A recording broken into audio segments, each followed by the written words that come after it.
El texto para esta noche está en el primer capítulo, Filipenses, capítulo 1, versículo 6. Dice, estando ¿quién? Yo, Pablo. Pablo dice, estando yo persuadido de esto, estoy convencido de esto, estoy seguro de esto. ¿De qué? Que el que comenzó en vosotros la buena obra. ¿Y de qué obra está hablando? De la obra de salvación. Estoy persuadido, estoy convencido, estoy seguro que el que comenzó la obra en vosotros la perfeccionará hasta el día de Jesucristo. Ahora, queridos, esto es interesante y ese es el tema de esta noche. Mira cómo empieza Pablo la carta. Dice, Pablo y Timoteo, siervos de Jesucristo, escriben a todos los santos en Cristo Jesús que están en Filipos. Pablo y Silas escriben ¿a quiénes? A los santos. Interesante que Pablo le llama a los miembros de iglesia, les llama santos. Pablo y Silas escriben a los santos. ¿Quién es un santo para nosotros? El que no peca, el que no cae, el que no hace nada de malo, el que no come carne, el que no arma el arbolito de Navidad, el que no celebra cumpleaños. Ese es el santo para nosotros, los seres humanos. Y Pablo dice, escribo a los santos. Cuando uno piensa así, Pablo le dice a los filipenses, escribo a los santos. Esos hermanos de Filipos deben haber sido maravillosos, lindos, ¿no? Todos santos. Pero mira lo que hacían esos santitos de Filipos. Lee el versículo 15. Dice, algunos entre ustedes a la verdad predican a Cristo por envidia y contienda, pero otros de buena voluntad.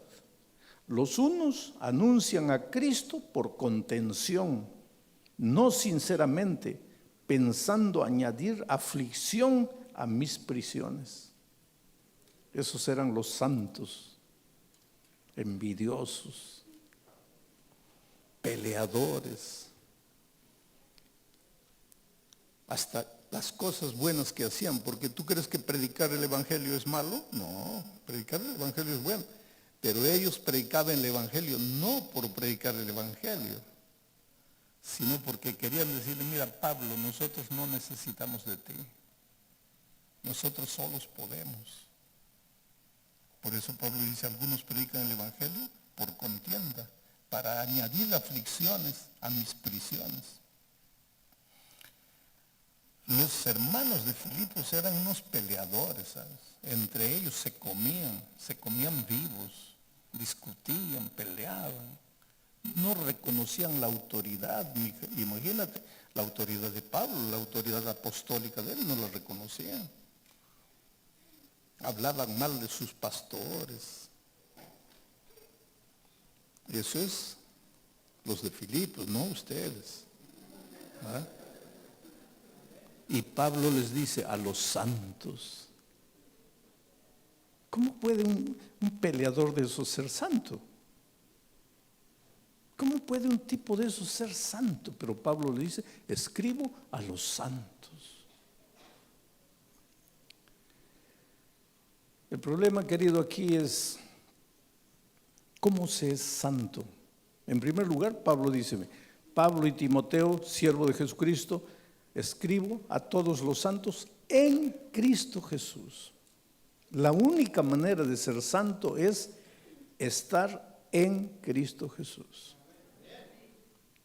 No estar en la iglesia, porque tú puedes estar en la iglesia y no eres santo.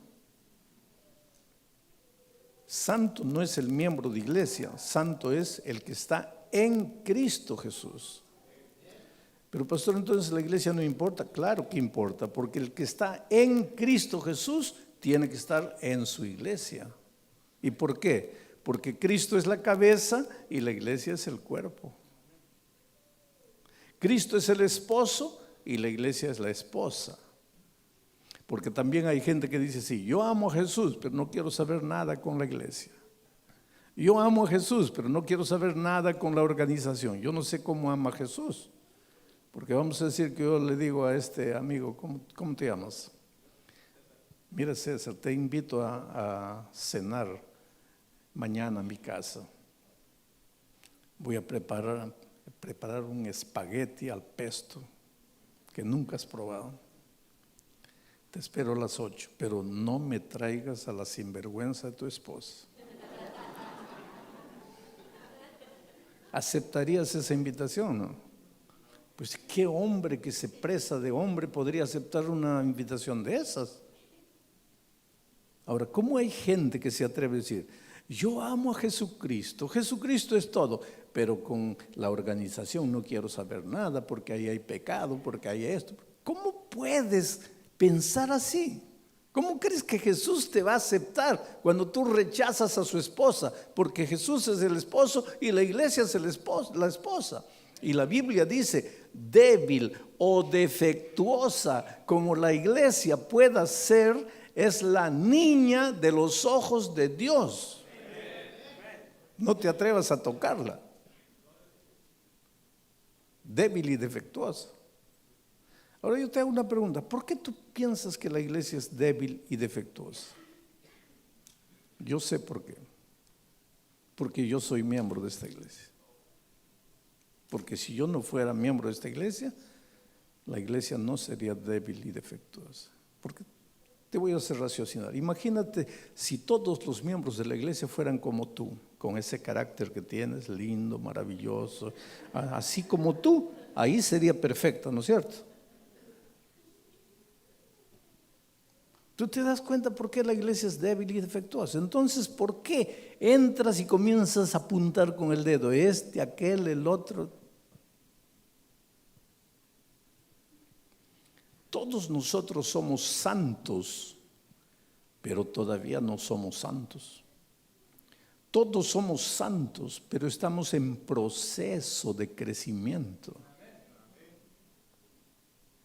En proceso de crecimiento. Mira lo que dice el versículo que leí de nuevo. Dice, estoy seguro, dice Pablo, estoy convencido de esto, que el que comenzó la obra de la salvación en vosotros, el que comenzó la buena obra, la va a perfeccionar hasta el día de Jesucristo. No dice la va a perfeccionar en el día de Jesucristo. Cuando habla de el día de Jesucristo, ¿a qué se está refiriendo Pablo? Al día de la segunda venida de Jesucristo. Y Pablo dice, el Señor Jesucristo empezó la obra en ti, pero no la ha terminado todavía. La está perfeccionando. Sigue trabajando en ti y la va a perfeccionar hasta, o sea, todos los días, cada día, y solo la va a terminar cuando Jesús vuelva. Porque ahí seremos semejante a Él, porque le veremos tal como Él es. Ahora, ¿quién va a hacer esa obra? El Señor Jesucristo. Pero sabes que esto me da esperanza a mí. Porque a pesar de los defectos de mi vida, de mi carácter, Pablo dice que yo puedo ser santo mientras esté en Cristo Jesús. Pero que la obra todavía no está terminada. Que Jesús está trabajando, porque lo maravilloso de Dios es que te encuentra en la vida como piedra bruta, no vales nada, nadie te presta atención, nadie te mira, nadie te da importancia, nadie te quiere, piedra bruta. Y Jesús te toma en sus manos, piedra bruta, pero con amor te va lapidando. Y dice que cuando Cristo venga, ya no serás piedra bruta, serás un bello diamante. Un diamante. ¿Tú te acuerdas que cuando Juan tiene la visión de la ciudad, ve piedras preciosas por aquí, por allá, columnas maravillosas. Y tú te acuerdas lo que Juan dice, que cuando lleguemos allá, dice, te haré columna en el templo de mi Dios. Tú vas a ser por toda la eternidad un diamante precioso, brillante. Ah, pastor, pero yo estoy lejos de ser eso. Claro que tú estás lejos, yo también estoy lejos. Sabes que yo soy un enamorado de Pablo. Para mí Pablo es el gran maestro de predicación, el gran maestro de evangelismo. Yo estuve dando clases para pastores en nuestra Universidad de Andrews en mayo de este año y les hablaba a ellos de Pablo como el gran modelo de evangelista. Cuánta cosa que aprender de Pablo. Y una de las cosas que a mí me admira es que Pablo en ningún momento viene al púlpito y se presenta como un santito que ya alcanzó, que ya logró. Al contrario, si tú analizas Romanos 7, vas a ver que él dice así: yo no entiendo lo que pasa conmigo, porque yo conozco lo que Dios quiere de mí y yo quiero ir para allá. Pero cuando me descubro, ya estoy yendo todo al contrario. Y dice, ahora, si yo quiero caminar por allá, pero voy caminando por aquí, entonces ¿quién está caminando por aquí? Ya no soy yo, sino el pecado que habita en mí. Y en un momento el pobrecito llega, yo no sé si tú te has sentido como Pablo alguna vez, que quieres servir a Dios, quieres caminar en sus caminos, quieres ser bueno, pero cuando te descubre ya estás vociferando, gritando, agrediendo, hablando tonterías, haciendo tonterías. Ahí te arrepientes, lloras, pides perdón, ahí dices, de nuevo Señor, voy. Y cuando ya te das cuenta, ya estás de nuevo aquí. Y pasa un día y pasa otro día y la misma cosa, sigues ahí, sigues ahí. Pablo llega a un momento en que él se desespera y dice así: miserable hombre que soy, ¿quién me librará de este cuerpo de muerte? En otras palabras, Pablo llorando mira al cielo y dice: Señor, quiero morir, no quiero vivir más. Esta vida de hipocresía, esta vida de mentira, esta vida de fracaso, de derrota, no la quiero vivir, Señor, no aguanto más esta vida. Eso es lo que Pablo está diciendo. ¿Y quién es Pablo? El gigante Pablo, fundador de iglesias, tremendo evangelista, el hombre que aún preso no se desanima y sigue hablando del gozo y de la alegría en Cristo. Ese hombre en un momento de su vida, quiero morir porque no aguanto más mi vida. Y cuando habla a los filipenses, y eso vamos a estudiar otra noche, dice así: yo mismo no pretendo haberlo ya alcanzado, pero una cosa hago. ¿Qué cosa? Me olvido de mis errores, de las tonterías que hago todos los días, y olvidándome de lo que queda atrás, me proyecto al blanco. Pablo está hablando de un blanco. Nosotros vamos en camino a una persona, al día glorioso de la venida de Cristo. Vamos caminando hacia allá, siendo perfeccionados todos los días. Interesante, Pablo habla, si tú revisas todas sus epístolas una y otra vez: no puedo, ¿qué hago? ¿Qué hago con mi vida? Yo quiero servir a Dios, pero no puedo, no consigo. Pero cuando está ya preso en Roma, al mismo tiempo que escribe a los filipenses, le escribe una carta a Timoteo. Y al final, es la última carta que escribe. Al final de la carta de Timoteo, dice una de las palabras más bellas que yo encuentro en la Biblia. Dice así: he peleado la buena batalla, he guardado la fe, he acabado la carrera.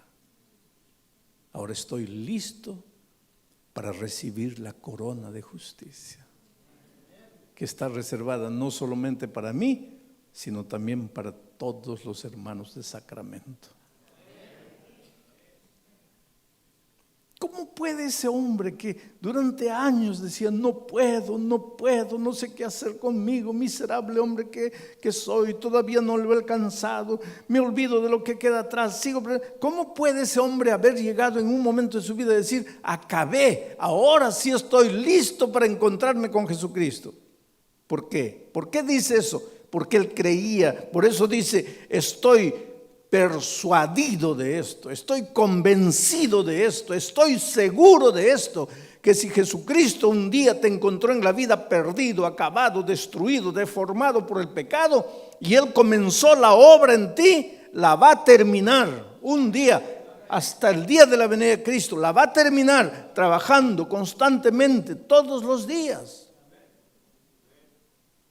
El problema es que a veces nosotros los predicadores venimos al púlpito, hermanos, porque la vida cristiana tiene que ser así, porque no puedes hacer esto, porque no puedes hacer aquello, porque no puedes mirar para aquí, porque esto es pecado, porque esto es de origen pagano, y el propio predicador no vive lo que está predicando. Y la pobre iglesia vuelve atormentada, desesperada, porque se le presenta un tipo de vida cristiana que no existe. Ahora, cuidado, yo no estoy diciendo que la vida cristiana está llena de fracaso. Lo que te estoy diciendo es, no tengas miedo de fracasar. No te desesperes porque has fracasado. No te desesperes porque has caído, porque estás en proceso de perfeccionamiento, porque Dios está trabajando contigo. El que ha empezado la obra en ti, ciertamente la va a terminar. Esto es extraordinario, queridos. Tú sabes que yo conozco personas que quisieran bautizarse, personas que quisieran comenzar la carrera cristiana, quisieran aceptar a Jesucristo, pero dicen así, no, pastor, tengo miedo, porque si empiezo y después fracaso. Mi padre era uno de ellos. Mi padre, mira, mi padre conoció el evangelio cuando mi madre conoció, mi madre aceptó y se bautizó, pero el papá llevó 34 años diciendo no. Y yo ya era pastor. Y un día le pregunté, papá, ¿por qué no te entregas a Jesús? Y él me dijo así, es que yo soy un hombre de palabra, hijo. Yo soy un hombre de palabra. Yo cuando digo sí, es para no caer. Pero para estar como otros cristianos que dicen sí, después caen. No, yo no. Yo cuando diga sí, puedes creer que no caigo más. Pobre mi padre. No existe hombre que cuando dice sí ya no va a caer. No existe eso. Entonces si tú estás pensando, no me voy a bautizar porque todavía no, ese no es argumento. No me voy a bautizar porque en la iglesia hay hipócritas. Sí. ¿Y cuál es el problema? A esos hipócritas, Pablo, si estuviera vivo, le diría, yo escribo a los santos del sacramento. 7 hipócritas hay, son los santos. Pero ¿cómo santo? Un hipócrita mentiroso que anda con la Biblia y pues hace otra cosa. Pero es que son santos en proceso de... Estoy trabajando con ellos. Calma, dice Jesucristo. Calma, déjame trabajar.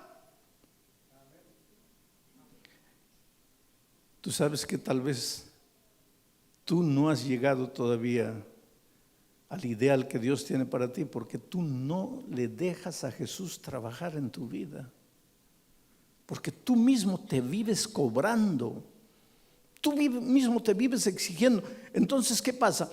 En tu afán de querer ser bueno, en tu afán de querer andar bien, ¿qué es lo que haces? Te olvidas de Jesús y te concentras aquí en el comportamiento. No puedo hacer esto, no puedo hacer aquello, porque esto es pagano, porque esto es aquello. ¿Y dónde está Jesús? Ni me acuerdo de él. ¿Y qué estoy haciendo? Estoy tratando de ser bueno. Nunca vas a ser bueno. Con tu fuerza de voluntad, con tu dominio propio, nunca vas a ser bueno. Y aunque hagas cosas buenas, tu justicia es como trapo de inmundicia, no vale nada para Dios. En lugar de concentrarte aquí, tienes que ir a Jesús, pecador como seas, y agarrarte de Jesús y decir: Señor, estoy aquí porque no puedo, estoy aquí porque mi carácter es terrible, estoy aquí porque yo solo he intentado y he fracasado. Tú eres mi esperanza, tú eres mi seguranza, en ti estoy aquí. Y entonces Pablo dice: escribo a los santos en Cristo Jesús. Estás en Cristo, eres santo. Es admirable, Pablo. Sabes, el otro día alguien me dice: pastor, desde que yo lo conozco a usted solo predica Jesús, Jesús, Jesús, Jesús. Y el mensaje del tercer ángel, ¿dónde queda? Pero el mensaje del tercer ángel es Jesús, querido. Apocalipsis 14 dice: vi volar en medio del cielo otro ángel teniendo el evangelio eterno. ¿Qué cosa es el evangelio? El evangelio es buenas nuevas. ¿Qué buenas nuevas? Tú no puedes, pero Jesús puede. Ven a Jesús. Ese es el evangelio eterno. Ahora miren, Pablo, en 4 capítulos, porque la epístola a los Filipenses tiene 4 capítulos, solo 4 capítulos. En 4 capítulos, ¿sabes cuántas veces menciona a Jesucristo? 39 veces. Jesucristo, Cristo, en Cristo, de Cristo, por Cristo. 39 veces en 4 capítulos. Seguro que también uno de los santos por ahí en sus tiempos le preguntó: Pablo, ¿por qué no predicas el evangelio eterno? ¿Y qué estaba predicando Pablo? Jesús, Jesús, Jesús. La vida del cristiano tiene como principio Jesús, como medio Jesús, como fin Jesús. Y en esa aproximación a Cristo, oh querido, en esa aproximación a Cristo suceden maravillas. Tú nunca vas a entender el evangelio, con tu mente humana no lo vas a entender. Por eso algunos me preguntan: pastor, ¿qué haremos en el cielo toda la eternidad? ¿Qué haremos? Ya no habrá trabajo, no habrá. ¿Qué haremos? La vida no será medio aburrida, así sin hacer nada. Interesante la pregunta. Una cosa yo les aseguro: rascarnos la barriga toda la eternidad no va a ser el trabajo. Entonces, ¿qué haremos en el cielo? Estudiaremos los misterios del evangelio y nunca los terminaremos de entender. ¿Y cómo piensas entender aquí en la tierra? Si allá en el cielo, con el mismo Señor Jesucristo explicándote, no vas a terminar de entender, ¿cómo en esta tierra vas a entender el evangelio? El evangelio es inescrutable. Lo que Jesús hace por ti es inescrutable, querido. Toma por ejemplo la parábola del hijo pródigo. El hijo está en la miseria, en la desgracia, oliendo a puerco, estiércol de puerco pegado a su ropa, cabello sucio, desgreñado, los piojos cayendo, inmundo, asqueroso. Y entonces el hijo dice así: me levantaré e iré a mi padre. Pero ¿por qué se acordó del padre? Porque ya estaba reventado, ya todo fracasado, todo le falló. Fue a buscar empleo, lo mandaron a cuidar de los puercos, no podía ni comer la comida de los puercos. ¿A dónde más iba a ir ese hijo ingrato? Entonces solo le restó el padre y dijo: me levantaré e iré. ¿Y sus problemas se resolvieron? No. Porque hay mucha gente que dice así: un día me entregaré a Jesús, un día iré a Jesús, un día me rendiré. Ahí tus problemas no se acaban.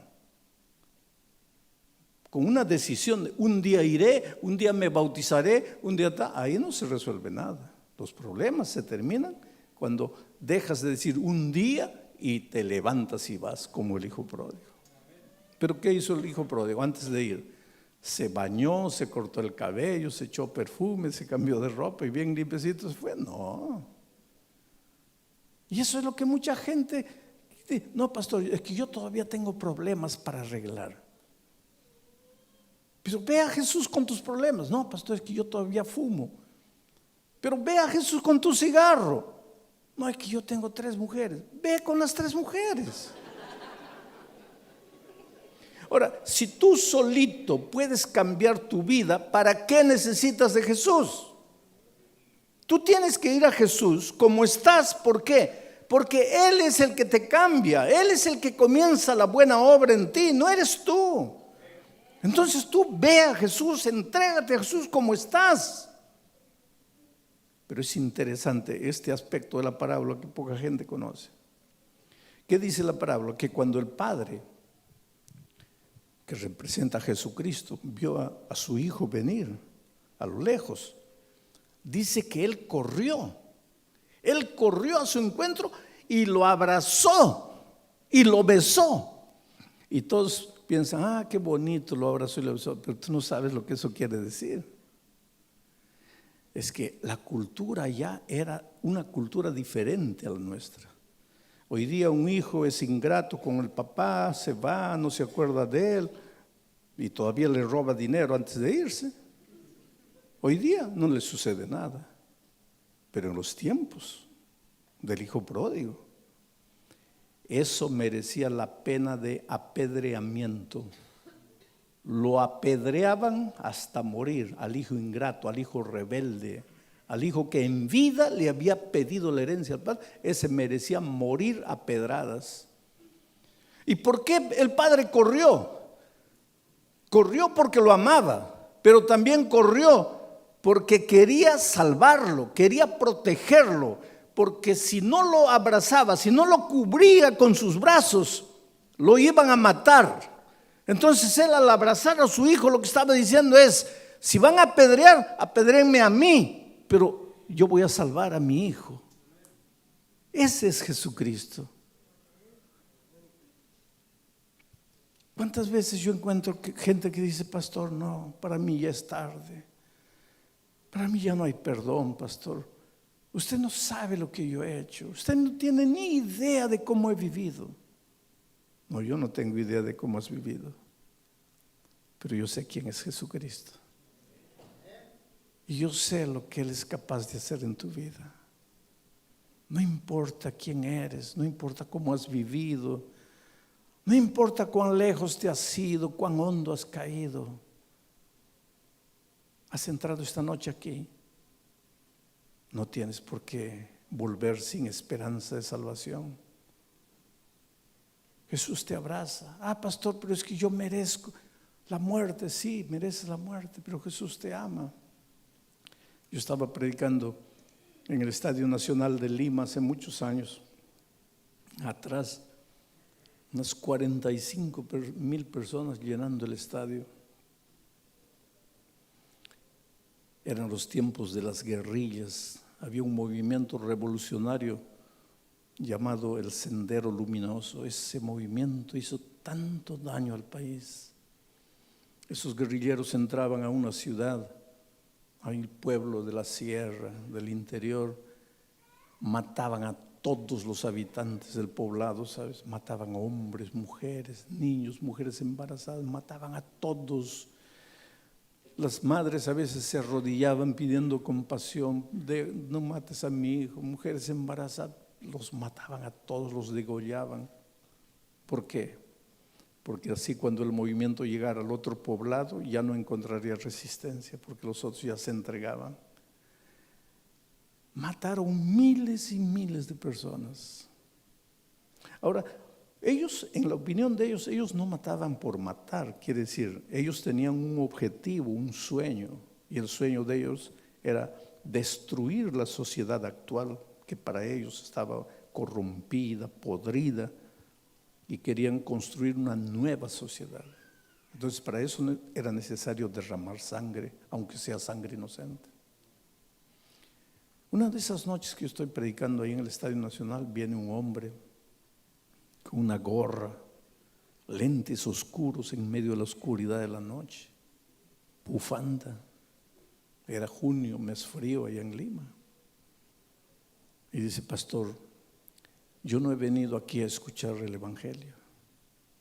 Yo soy un miembro del Sendero Luminoso. Yo he venido aquí cumpliendo mi trabajo. Nosotros estamos en todos los lugares donde hay reuniones públicas.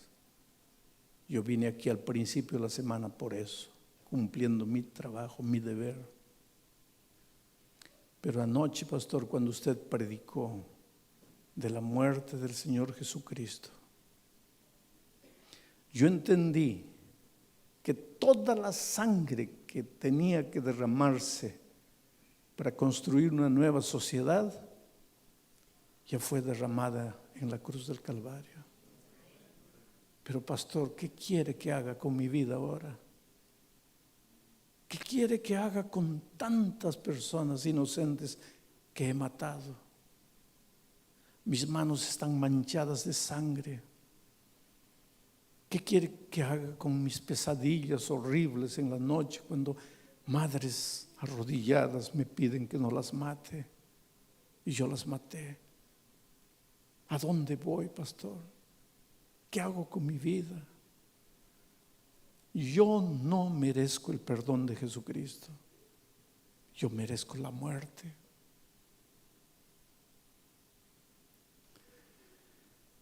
Pues Pablo tampoco merecía. Yo tampoco merezco. Y tú tampoco mereces. La salvación de Jesús no es por merecimiento. Si fuera por merecimiento, entonces la salvación no sería por gracia. Pero la salvación es por gracia, no por merecimiento. No es porque te portaste bien, no es porque dejaste de vestir esto o de comer aquello. Es únicamente por la gracia maravillosa de Jesucristo. Por eso Pablo dice en el versículo 2: gracia y paz a vosotros de Dios nuestro Padre y del Señor Jesucristo. Gracia y paz. Cuando tú tratas de ser bueno con tus propias obras, nunca tienes paz, nunca estás feliz, nunca estás contento. Vives atormentado, vives desesperado, vives mirando tu conducta, te miras en el espejo de la vida, te ves horrible, monstruoso. Y entonces el diablo viene y te habla y te dice: no mereces, no eres digno, ve, abandona la iglesia, deja todo, nunca vas a poder. Pero cuando tú entiendes que tu salvación es por gracia, no por lo que has hecho, no por lo que eres, sino por gracia, porque Jesús te ama, porque Él está dispuesto a cubrirte para que no seas apedreado, porque Él está dispuesto a abrazarte. Cuando tú entiendes que la salvación es por gracia, en tu corazón surge la paz. Por eso dice gracia y paz. Ahora con paz vas a aprender a vivir de manera victoriosa. Paz.